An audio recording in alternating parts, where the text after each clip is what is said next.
Assalamualaikum, salam sejahtera, salam sehat untuk kita semua, para sahabat, teman-teman dari Aceh sampai Sulawesi Utara.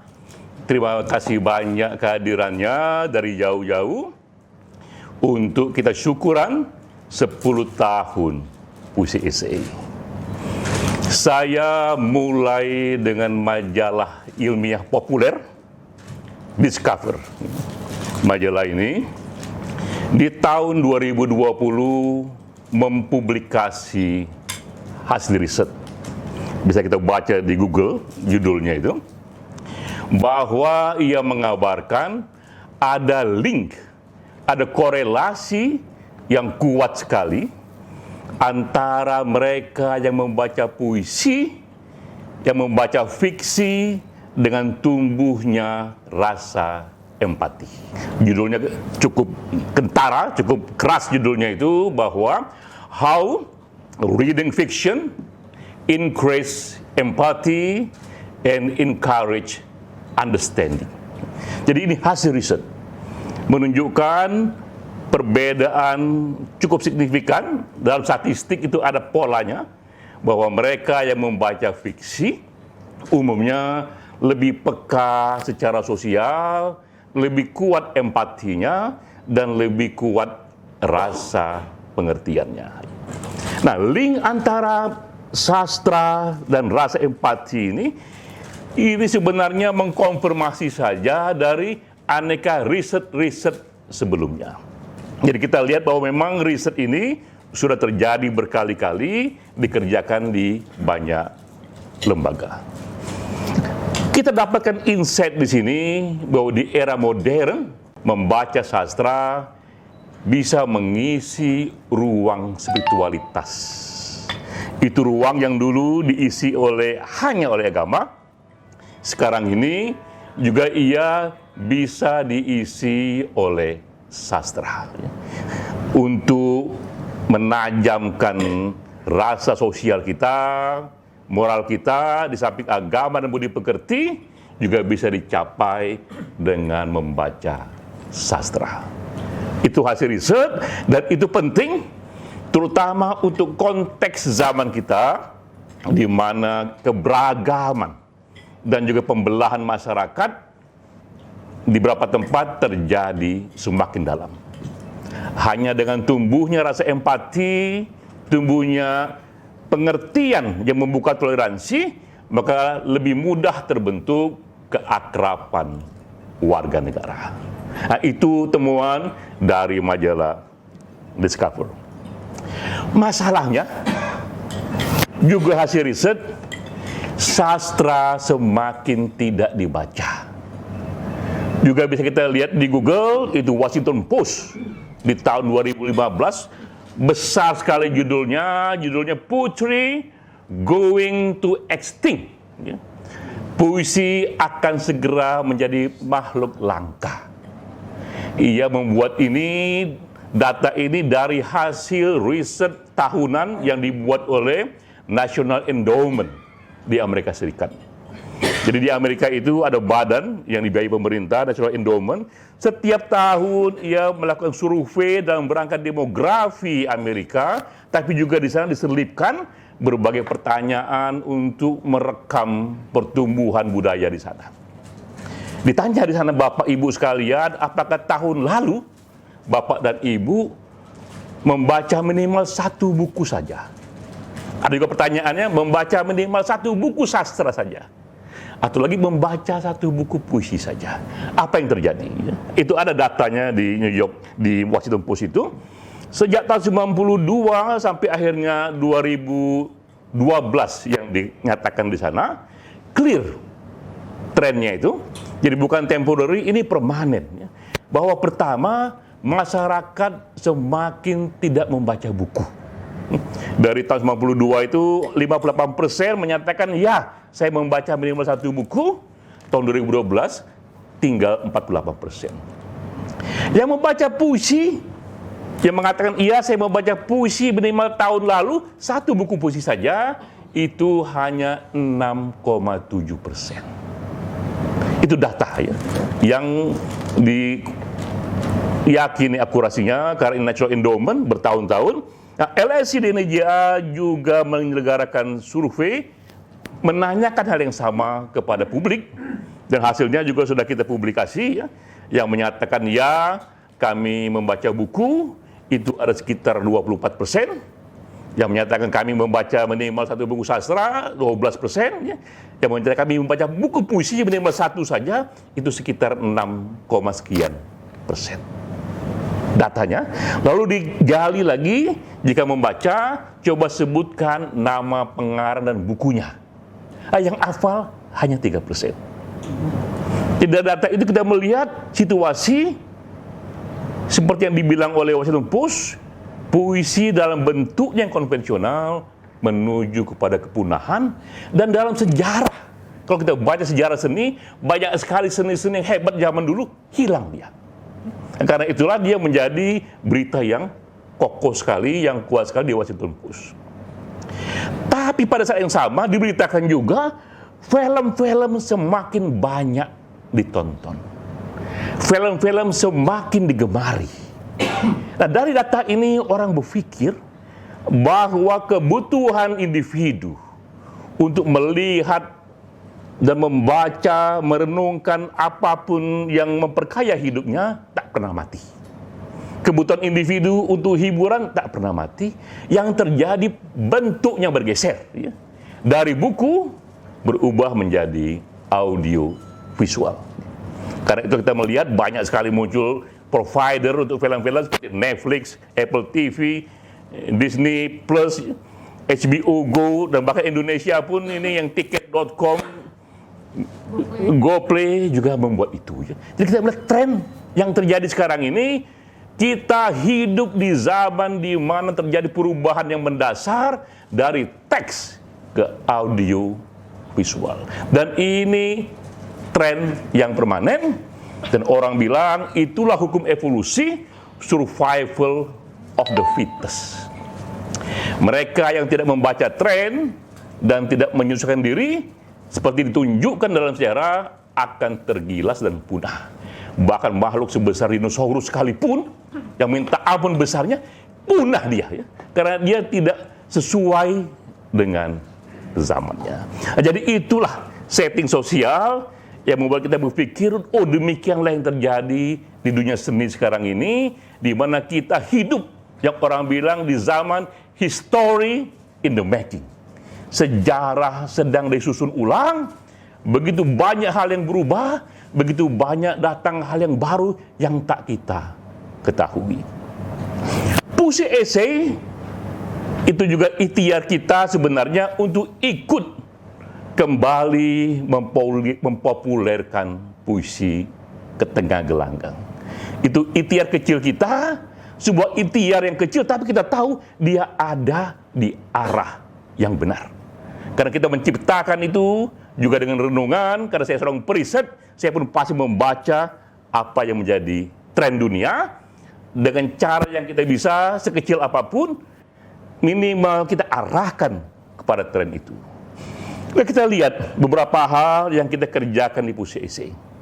Pertama, sengaja kita pilih topik-topik yang menjadi isu zamannya. Jadi puisi esai itu memang dia berada di setting sosial, isu-isu yang menjadi isu zamannya, isu diskriminasi, isu hak asasi. Tapi sekali lagi itu hanya settingnya saja. Yang kita tekankan kemudian adalah drama personalnya itu. Seperti sapu tangan Fang Yin, settingnya adalah kerusuhan di Indonesia, tiba-tiba kaum sipit mata, tak tahu apa-apa, seorang wanita diperkosa hanya karena sipit mata. Tapi kita ceritakan setting sosial itu, kerusuhan sosial itu hanya sebagai latar saja. Yang lebih banyak di sana kita gali adalah drama pribadi Fang Yin. Ia tak mengerti politik, tiba-tiba ia diperkosa, dan ia marah sekali kepada Indonesia. Dia bersumpah, saya tak akan pulang ke negeri ini. Sampai akhirnya ke Amerika, dia berobat secara psikologis, dan ia melihat Indonesia yang berubah. Barongsai mulai dimainkan lagi, menteri dari sipit mata jadi menteri, kaum sipit mata jadi menteri, sehingga akhirnya dikatakan dia ingin pulang ke Indonesia. Ia berubah secara psikologis, dan ia katakan aku dilahirkan di negeri itu, dan aku ingin dikubur di negeri itu. Itu drama individual yang mau kita angkat, tapi settingnya adalah setting sosial untuk isu yang semua kita tahu, yaitu kerusuhan di Jakarta. Jadi pertama Puisi Essay sudah mencoba untuk mendekatkan kembali puisi kepada publiknya dengan membawa isu-isu sosial yang menjadi anak zamannya. Kedua juga kita lakukan dengan bahasa yang mudah. Karena juga tanpa kita tahu di publik luas itu, banyak sekali mereka tidak bisa paham itu tentang kerumitan bahasa yang untuk ukuran para penyair itu bahasa yang tinggi, dan memang itu bahasa yang tinggi ya. Tapi ternyata untuk sampai pada memahami lekak-leku bahasa yang tinggi itu membutuhkan pengalaman literer sendiri. Orang awam tak akan banyak tahu itu. Ya. Karena itu juga waktu kita membuat lomba kritik sastra kalangan SMA, umumnya mereka ketika mengomentari puisi esai dimulai dengan itu. Ini bahasanya mudah, bisa kami mengerti, berbeda dengan puisi-puisi yang lain yang agak lama kami memikirkan maknanya itu. Jadi hal kedua yang puisi esai kerjakan adalah memudahkan bahasa, karena kita ada pada filosofi itu. Bagi kita keindahan bahasa adalah jika ia mudah dikomunikasikan. Nah, hal ketiga juga kita kerjakan di puisi esai, kita beri catatan kaki di puisi itu, karena kita ingin puisi ini ia memfiksikan realitas. Maka jadilah ia sejenis historical fiction. Ya. Satu peristiwa yang ada yang sebenarnya lalu difiksikan, dan apa yang kita dapat dari puisi esai dalam bentuknya yang paling maksimal, di samping kita dapatkan drama sebagaimana didapatkan di puisi-puisi lainnya, karena ia menggambarkan sebuah potongan sejarah, kita pun belajar sejarah di sana. Jadi dari puisi esai kita dapatkan dua hal, keindahan kisahnya jika dia indah, tapi itu formatnya disediakan, dan juga kita dimungkinkan juga belajar sepotong sejarah di sana, belajar peristiwa yang sebenarnya di sana, karena memang ia diangkat dari ibu kandungnya realitas sosial yang real.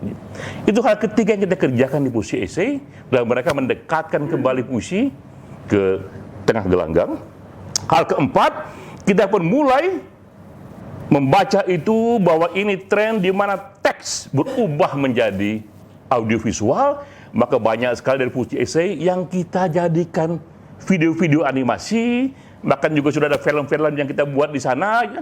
Kalau kita buka di YouTube itu, ketik saja di sana itu karya terpilih di JA, ada 83 video yang semuanya itu animasi dari aneka puisi-puisi esai pendek itu.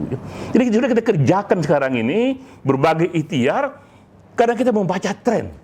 Kita kembali ingin mempopulerkan puisi yang gelanggang dan semboyan kita berbalik dengan Hari Anwar yang bukan penyair, silakan ambil bagian.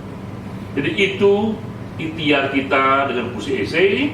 Jika kita memahami ini, kita tahu bahwa ada great minds, ada desain besar di balik ini, bahwa ini pastilah dibuat oleh mereka yang sudah membaca tren zamannya dan mencoba merespon sesuai dengan kemampuannya, sekecil apapun. Nah sekarang puisi esai sudah 10 tahun. Apa yang kita lihat dan apa yang kita capai dalam 10 tahun ini? Banyak yang kita lihat, tapi saya buatkan saja 5 step pentingnya. Pertama yang paling penting adalah buku puisi esai sudah sekitar 150 buku. Semua bukunya bisa dilihat, bisa diakses di internet, dan sangat jarang sekali satu komunitas dalam usia 10 tahun melahirkan 150 buku. Ya. Berarti rata-rata 1 tahun itu dia ada 15 buku, berarti hampir setiap bulan itu terbit buku puisi esai. Dengan kuantiti sebanyak itu, kita tak bicara kualitasnya, kuantiti sebanyak itu, ini pastilah gerakan yang memang diniatkan seniat-niatnya itu. Ya. Kedua juga yang kita capai 10 tahun ini, sudah ada web puisi esai yang diterjemahkan ke dalam bahasa Inggris. Kalau kita lihat juga di web itu, puluhan buku sudah dalam bahasa Inggris. Apalagi jika ditambah dengan video-video yang menjadi wahana berikutnya Puisi Esei, yang di bahasa Inggriskan itu udah lebih dari 100 karya puisi esei. Sudah banyak sekali yang di bahasa Inggriskan itu. Jarang pula terjadi buku-buku dari satu genre yang dicobakan, ya, itu sudah diterjemahkan dalam bahasa Inggris lebih dari 100. Jadi itu bukan hal yang kecil. Ya. Ketiga juga, yang kita capai 10 tahun ini, terbentuk pula komunitas puisi esei ASEAN yang aktif. Ya. Kita sudah kerjakan webinar setiap bulan, dan juga ada itu lomba-lomba puisi esei ASEAN itu. Kak Fatin jadi saksinya bahwa saya tak tahu apa-apa soal itu. Ya. Jadi pasti banyak yang bilang, wah Denny pasti behind the gun ini. Dia ngatur semuanya, jangan-jangan hadiah ASEAN buat dirinya pun dia pula yang ngatur itu. Kak Fatin saksinya, saya tak tahu apa-apa soal itu. Ya. Tiba-tiba dapatkan satu penghargaan. Saya tidak tahu kalau dari pemerintah, saya kira swasta tadinya. Tiba-tiba juga Kak Jasni Markan itu bikin satu gedung, ada ruangan puisi esei namanya, ya. Terus saya tidak tahu juga itu. Nggak ada uang 1% pun dari saya. Dan tiba-tiba muncul pula gagasan dia, ada anugerah dari JA, pun jatuh belakangan itu. Dan minta izin saya, bro boleh nggak pakai ini? Oh, saya bilang dengan senang hati. Tapi di Kak Fatin saksinya, itu benar-benar tidak dari saya. Dengan melihat itu, apa yang saya renungkan, saya katakan, puisi esei sudah sampai pada yang disebut tipping point. Tipping point itu satu kondisi di mana kuantitasnya sudah sedemikian rupa sehingga selanjutnya ia menjadi organik. Sebelum tipping point, ada mobilisasi di sana. Ada marketing yang saya kerjakan di sana. Itu pastilah. Ini era di mana orang bersaing untuk mendapatkan perhatian. Untuk dapatkan itu harus ada satu level marketing, mobilisasi secara sengaja. Tapi ketika lewat tipping point, ia menjadi organik dan dia berjalan sendiri. Ada saya melihat itu, begitu banyak orang mengenal Prakasa, termasuk juga di Singapura, Bro Anwar juga jadi saksinya. Saya tak tahu menahu itu orang Singapura itu bikin buku puisi esei, nggak ada hubungan dengan saya, tak ada juga biaya dari saya. Kita Bro Anwar memberikan satu teks saja, bro, ada teman dari Singapura bikin puisi buku. Saya bilang, mana bukunya? Di-share, saya baca. Ya. Jadi kita melihat sudah mencapai satu tipping point. Ya. Jadi itu hal ketiga yang penting lainnya adalah sudah ada satu kegiatan komunitas puisi esei yang aktif. Keempat yang tak kalah pentingnya selama 10 tahun ini, puisi esei sudah menjadi kosakata di Kamus Besar Bahasa Indonesia. Sudah menjadi kata baru di sana.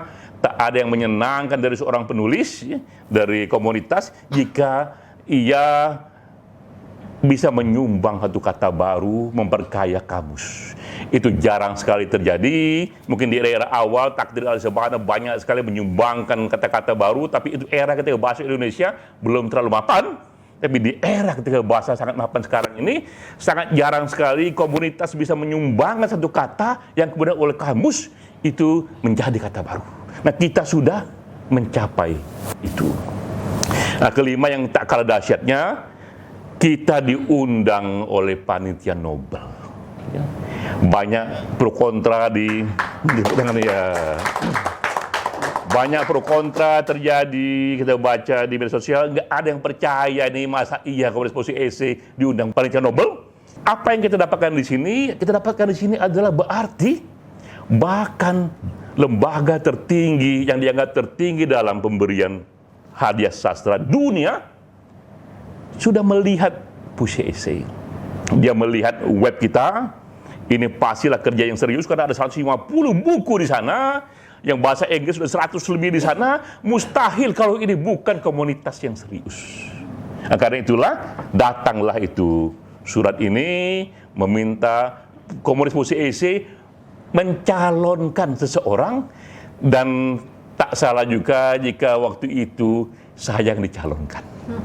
Terima kasih banyak juga.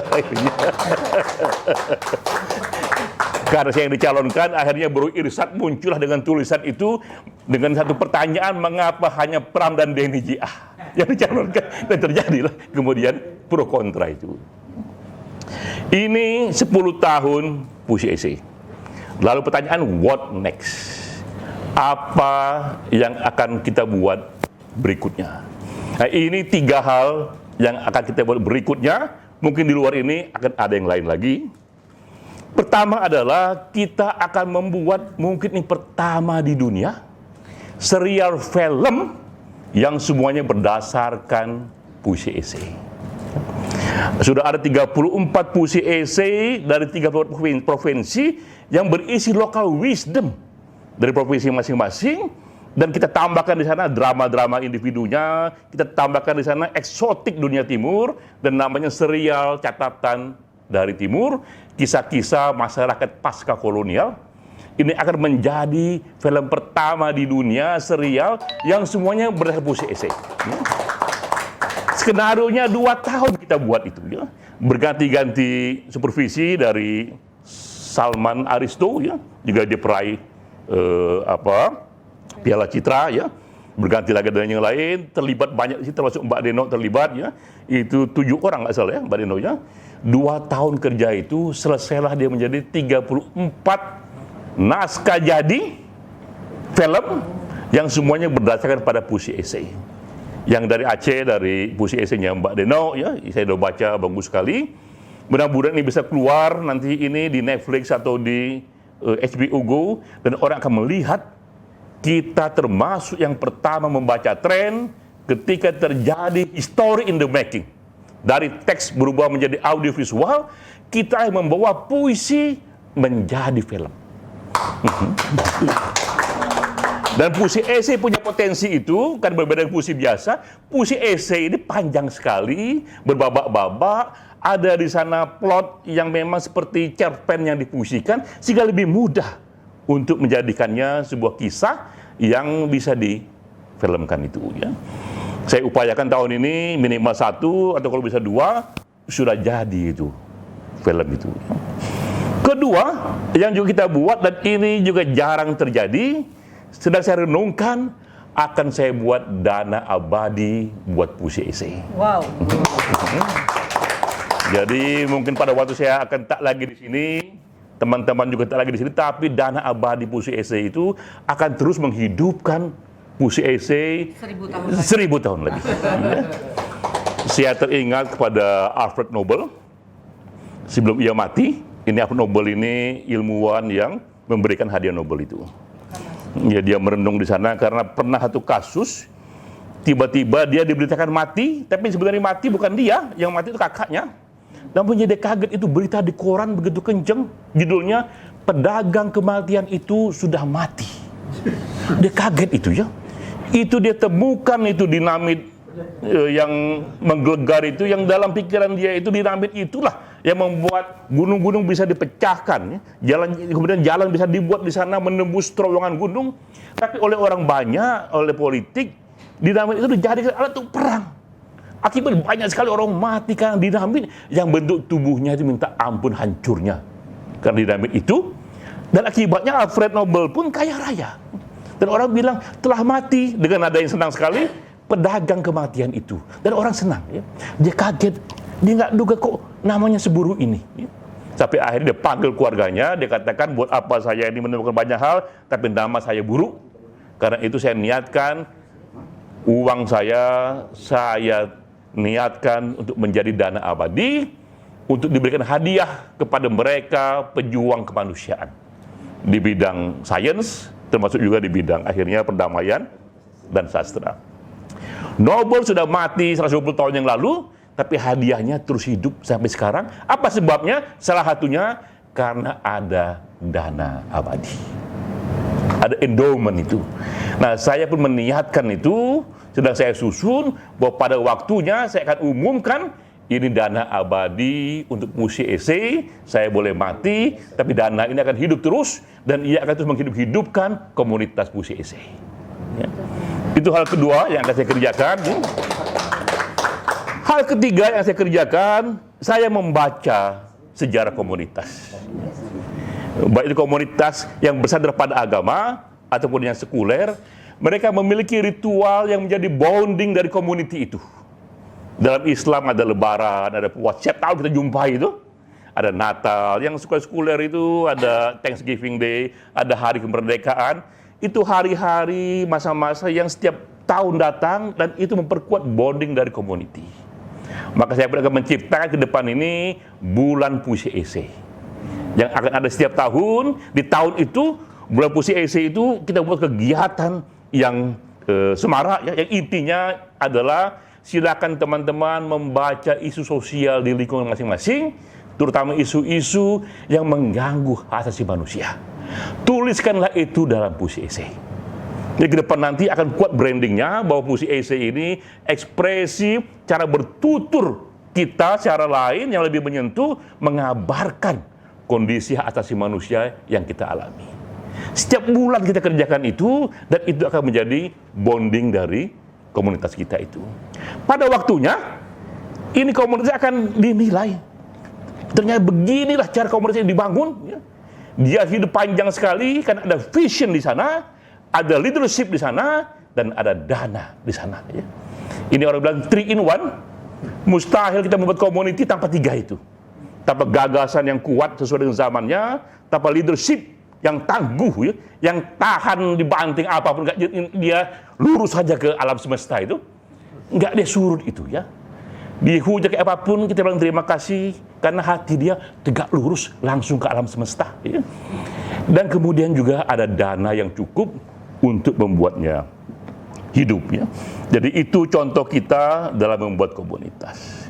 Nah, lalu berikutnya, ini apa arti semua ini? Ya.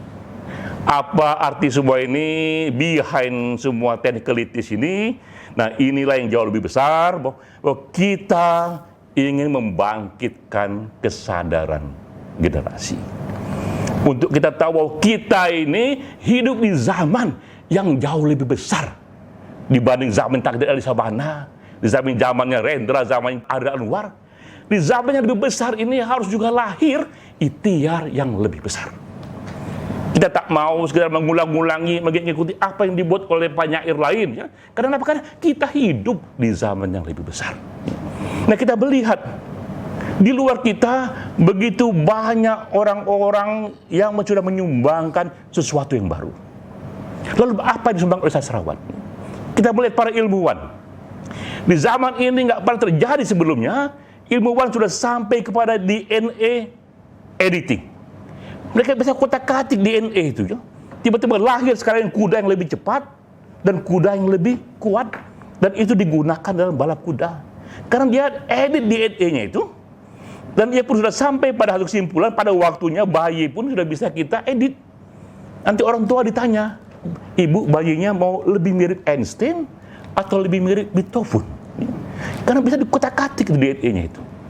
Nah, kita melihat ilmuwan sudah menyumbangkan itu di zaman ini. Ya. Para triliuner, ya, yang juga dengan teknologi tinggi, juga menyumbangkan sesuatu yang baru yang nggak pernah terjadi sebelumnya. Tiba-tiba ada Elon Musk, ada juga Jeff Bezos, dia menyediakan tamasya keluar angkasa untuk individu yang mau. Ya nggak pernah terjadi, tiba-tiba kita dapat kesempatan pergi ke luar angkasa hanya untuk merasakan ketika gravitasi nol. Orang hanya belajar di sana, balik ke bumi lagi kita. Ya. Hanya setengah jam di luar angkasa sana, hanya merasakan gravitasi, dan balik lagi ke bumi. Zaman dulu hanya yang bisa begitu hanya pemerintah, ya. Tapi sekarang swasta sudah bisa seperti itu. Nah, kita melihat ini para triliuner, para ahli teknologi juga sudah menyumbangkan sesuatu yang baru di sana. Para bisnismen juga begitu, ya. Yang menyumbangkan satu online trading, tiba-tiba zaman berubah. Segala hal bisa dikutak-katik secara online, kita pun bisa makan, bisa pesan apapun secara online, ya. Begitu banyak disumbangkan oleh kalangan bisnismen, juga politisi, ya. Juga menyumbangkan hal yang baru, nggak pernah terjadi sebelumnya. Tiba-tiba Hillary Clinton mengumumkan, saya maju menjadi capres, cukup dari Twitter. Dulu itu di zaman-zaman dulu, ini hanya bisa dikatakan dalam konferensi pers yang besar sekali. Sekarang ia katakan dalam Twitter. Jadi kita lihat ilmuwan, bisnismen, politisi menyumbang sesuatu yang baru zaman ini. Lalu apa yang sastrawan sumbangkan di zaman ini? Apa kita hanya ikut-ikut saja yang diulang-ulang oleh Takdir Ali Sabana, oleh Adra Anwar? Kita ikut saja di sana. Nah, ini kita mulai dengan spirit bahwa tidak, kita hidup di zaman yang lebih besar. Karena itu juga minimal ada ikhtiar kita menyumbangkan sesuatu yang juga lebih besar Minimal itu kita ikhtiarkan. Sesuatu yang kita anggap baru.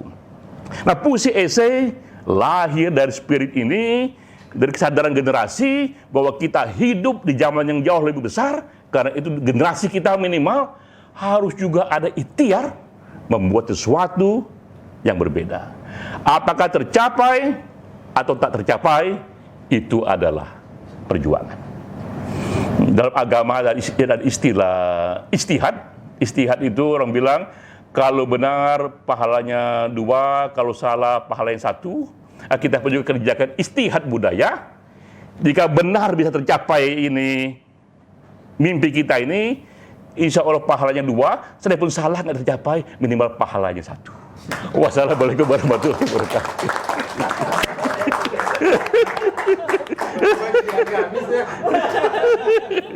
Terima kasih Mas Dedi.